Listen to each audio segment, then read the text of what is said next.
একটা কথা বলি, দুনিয়ায় আমরা অসংখ্য মানুষ দেখি।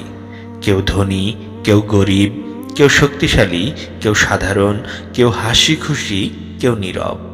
কিন্তু তুমি কি জানো যে মানুষ দুনিয়াতেও জান্নাতি মানুষ, তাকে তুমি কিভাবে চিনবে? প্রথমে দেখো তার আচার আচরণ।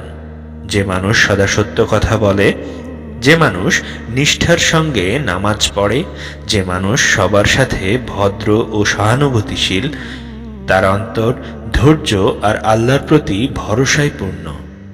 দেখো তার ভিতরের শান্তি। যে মানুষ গর্বে ভরা নয়, যে মানুষ অন্যের ক্ষতি না করে বরং সাহায্য করে, তার মুখে হাসি শান্ত, কথায় সদয়, এমন মানুষই জান্নাতের পথে। দেখো তার আদর্শ ও দৃষ্টিভঙ্গি। যে মানুষ ধর্মকে লুকায় না, যে মানুষ ভালো কাজকে ছোট করে না, বরং যে মানুষ ছোট থেকে ছোট সুযোগে সাহায্য করতে চেষ্টা করে, তার অন্তর আল্লাহর কাছাকাছি।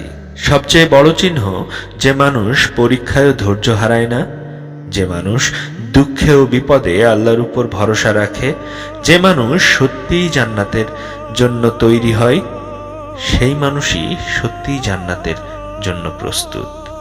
সুতরাং তুমি চাইলে জান্নাতি মানুষ চিনতে পারো। তার জন্য বড় ধন বা ক্ষমতার প্রয়োজন নেই। প্রয়োজন সৎ অন্তর, ভালো আচরণ, ধৈর্য এবং আল্লাহর প্রতি নিঃশেষ ভরসা।